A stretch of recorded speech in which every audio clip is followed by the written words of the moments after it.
Hello and welcome to my channel, and if you haven't been here before, my name is Sharon Dower and I have lots of different types of tutorials for both beginners and experienced flower arrangers and florists, and we're adding to the video compilations on a weekly basis.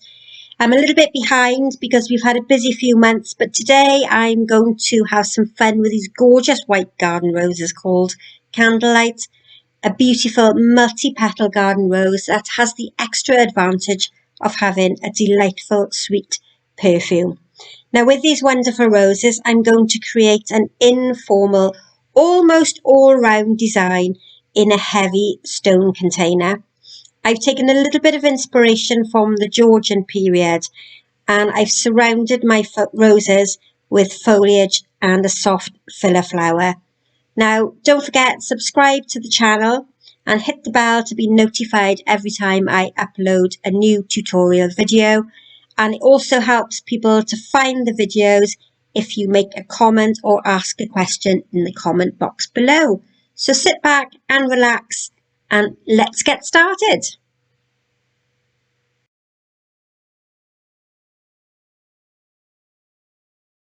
Now I have quite a heavy stone container. It's a little bit dated, it's been used in the garden, gets used for a lot of vintage style arranging, but for me it has lots of character, lots of personality, so I really like to use this in flower arranging. There's a few lumps and bumps, but that means it's had an adventurous life and it's got a real story to tell. And I know it's waterproof because I've used it before, so I've just inserted my foam straight into the middle. If you're unsure whether your container or the pot or whatever you are using is waterproof, then test it beforehand or line it with some cellophane or plastic, and then you know your water's not going to leak out anywhere and make a mess on the table. Now I've kept the floral foam quite low in the container. Most of my flowers are going to be grouped around the centre. I don't have a great deal of plant material and flowers to come out at the side, so I don't need to have a tall piece of floral foam in the container. And mine is probably about half a block there, pre-soaked, and it's just been neatly wedged into the container there for me to work with. Right, okay, now I'm going to start with some leather leaf. This is quite a traditional foliage. We use it a lot here in the UK, and it's what I would refer to as a flat foliage. So there isn't a lot of density to it. It doesn't give you much three-dimensional. It's a very flat piece of foliage. And if I just compare this to some of the pistache, this is pistache foliage here, and it's much fuller, it has far more density to it, and that would fill out a gap far quicker than the flat type of fern. So the fern like this I tend to use around the outside of a bouquet or a flower arrangement in this case, and it would give me a really good outline shape. So the Latin name for this is Arachnoides adiantiformis, and when I was a young student, or probably 21, that was one of the first foliages that I learnt, and I think I'm really clever because it's a long Latin name. Took me a lot of practice to learn it, but it's one that stuck with me for many years. So commonly known as leatherleaf or leather fern. If you're studying floristry and you need to learn your Latin names, then this one is Arachnoides adiantiformis, possibly now known as Rumoira. So, we like to be challenged in this industry. Now what I'm not going to do is to put in my leather leaf equally spaced out like I often do in traditional flower arranging and floristry, because I've got a round container, and by placing 4 pieces in that north, south, east and west pattern, it tends to give the design a very squared off appearance. So if I just show you, this is going in almost equally spaced out positions, and at the moment it's quite flat on top of my container. If we get all 4 pieces in, then what that has done is created a very square design. So if we go from point to point, my design now is, instead of being circular, which is what I would like to achieve, it now becomes quite angular and quite pointy. So I'm going to use 5 pieces instead of 4. You could quite easily put another set of 4 in between each section there to give a more rounded effect, but I'm going to choose to go with 5 pieces. Hopefully that will achieve a much more rounder effect. Now I've got my 5 pieces, and you can see what I've done here is I've laid them one on top of the other, and I've cut them all so they're pretty much the same size. It doesn't have to be perfect, it doesn't need to be identical. That will help give me some uniformity around the outside and will help create that circular shape. I won't have any pieces that will stick out too far. I won't have an odd one that's too short.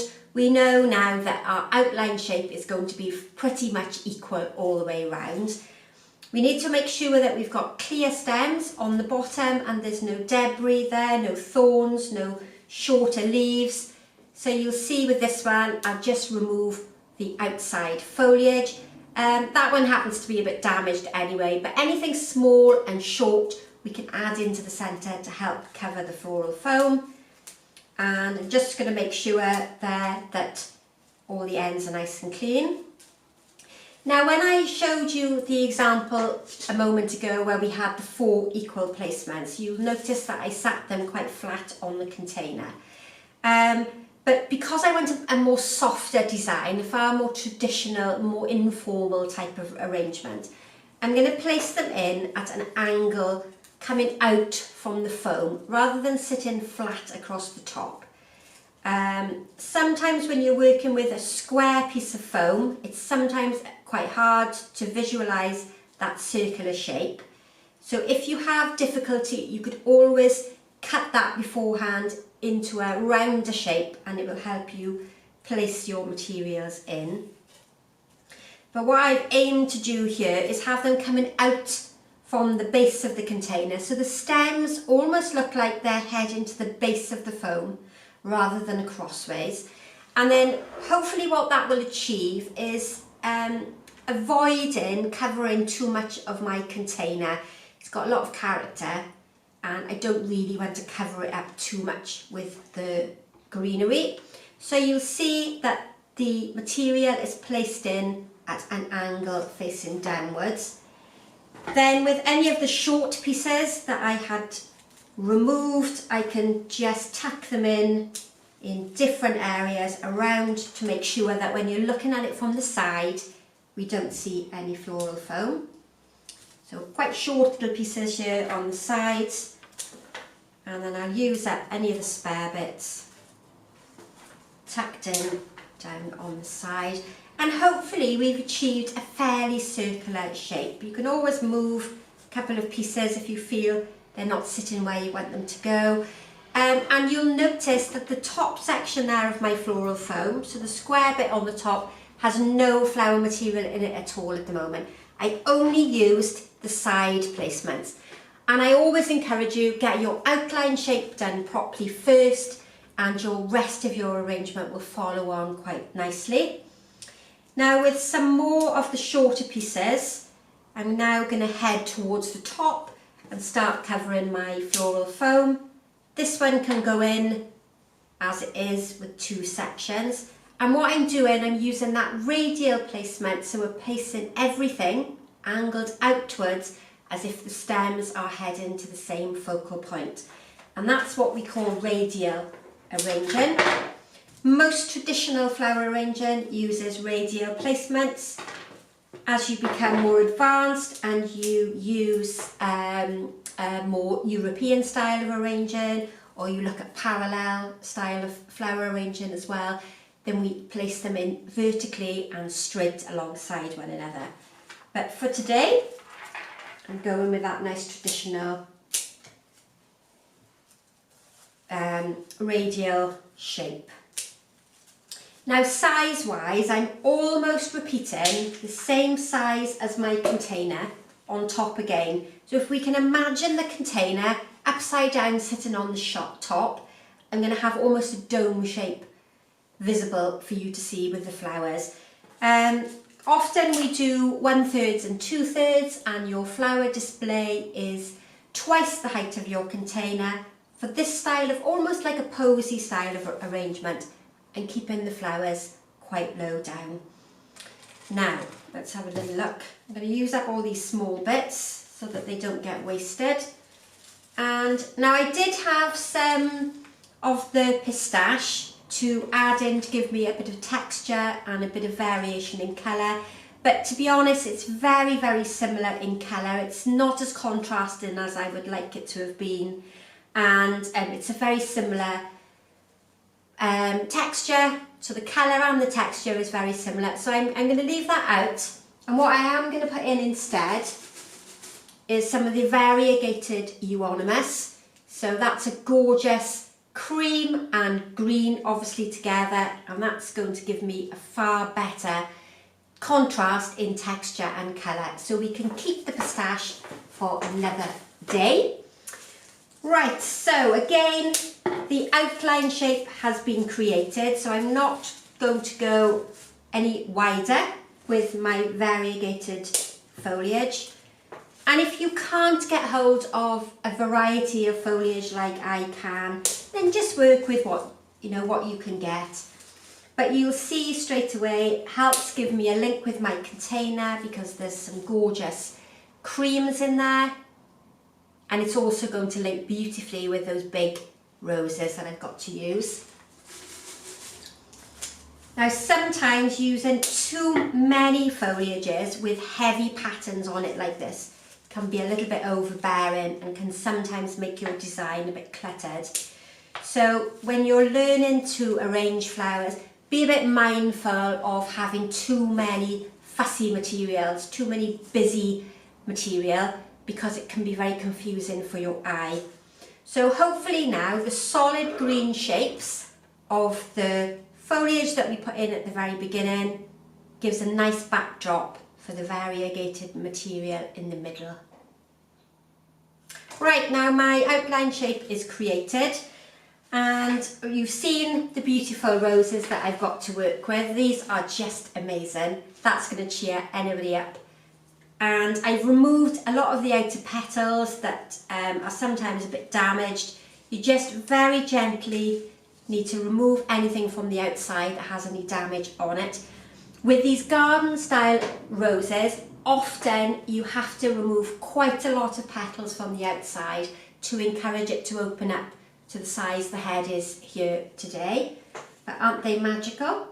Absolutely gorgeous. I might even take this home with me to sit on my dining table for the weekend.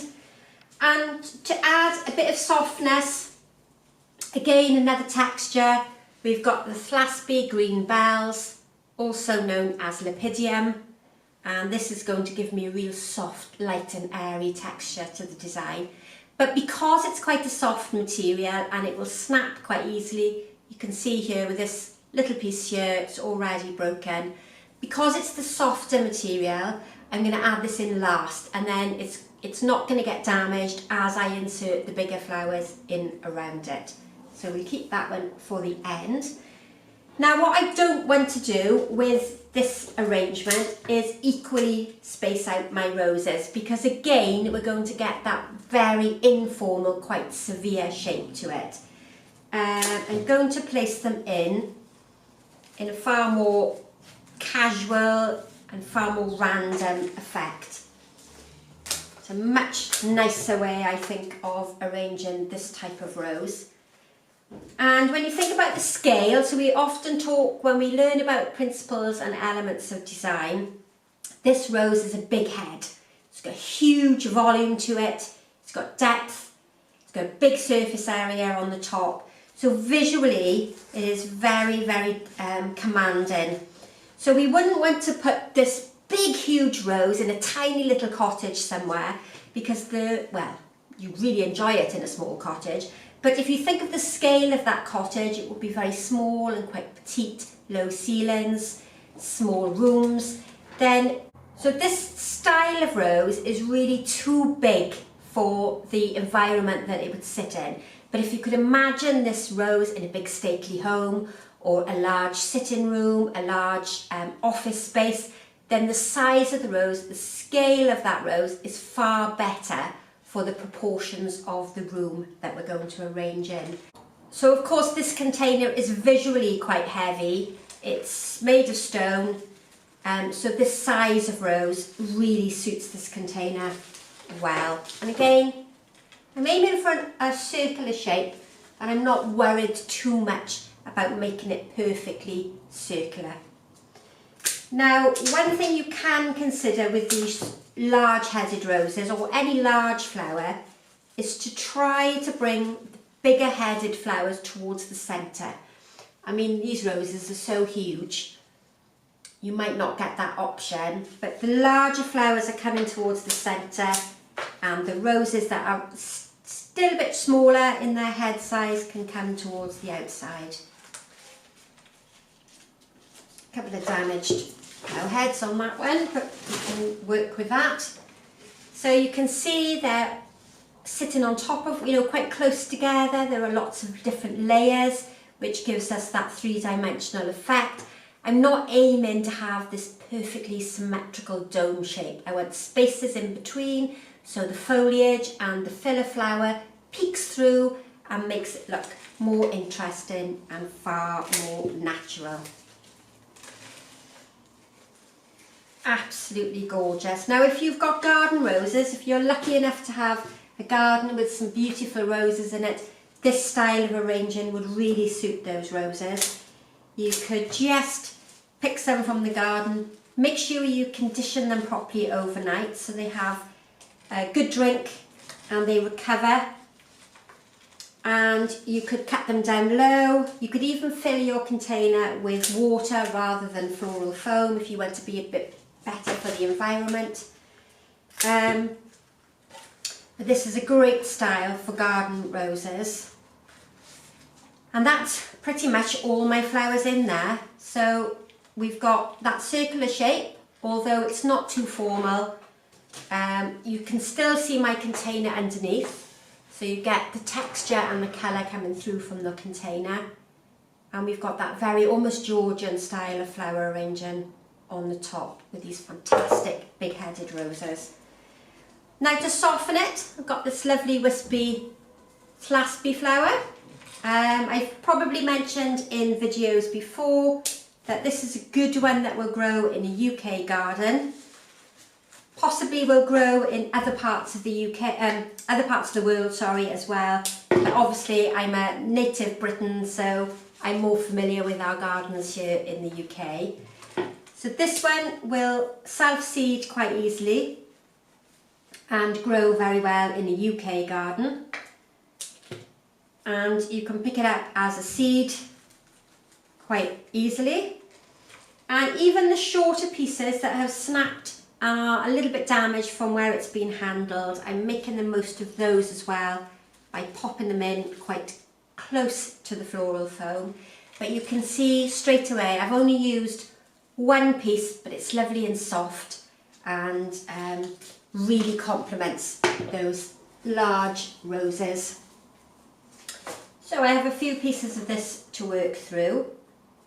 Now in your own garden you might have something very similar to this. If you can't get hold of the same flower as me, you might have Alchemilla mollis in the UK garden. You have September and Aster flower a little bit later on in the year. So anything that we refer to, this is what we call a filler flower or a transitional material, would be ideal for this style of arranging.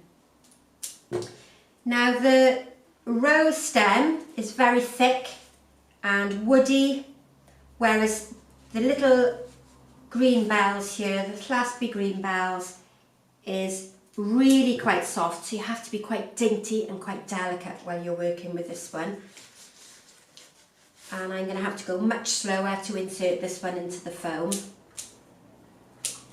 But my patience will pay off in the end because I'm going to have a really pretty design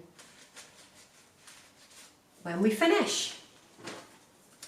Now I don't know if I'm going to quite use all of this filler material. We'll see how the design is going on. Now of course I'm a commercial florist, so I have the ability to be able to get hold of a whole host of roses like this. And if you're not as lucky as I am and you're buying supermarket roses, you possibly might not be able to get ones that have such a big head on them.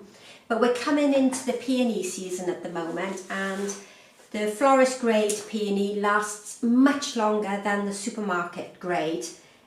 We tend to have a far more premium flower here at the studio. But this design would work really well with those big blousy peonies that you would possibly have coming in the garden around now. And if you are lucky enough to have flowers in the garden, then you'll be able to pick up a big flower head at the supermarket. It could even be a large bloom chrysanthemum. So there are plenty of options if you aren't able to get hold of these fabulous roses. Now, I get lots of messages sent to me from different parts of the UK and different parts of the world. We get lots of comments from America, we get a lot from Australia, and it would be really interesting to know where you are all watching from and what type of style of flower arrangement you like to see, so that when I'm preparing and getting ready for videos, I know what exactly that you want to see, I know the type of arrangement that you'd like to see. So, you know, pop in the comment box below where you've come from and what you love about flowers. Are you florists, or are you flower arrangers, or are you just watching because you like to see beautiful flowers? It's lovely to see. I love having comments and I love having emails from people, and I quite often get sent photos of designs that you've created at home as well, so that works really well. And I think we're pretty much done. Let's just have a look. Now, always remember to have a look at your design from different levels. Quite often when you're working on flowers at home, you tend to sit down at your table and you're looking at it with the camera from a slightly different view than I am. So it's always worth having a little look around to see if there are any gaps or anything that needs changing.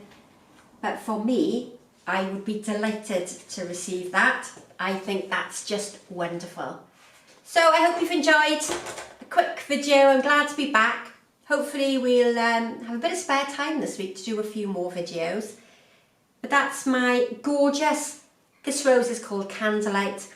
So this is my gorgeous design with candlelight garden roses.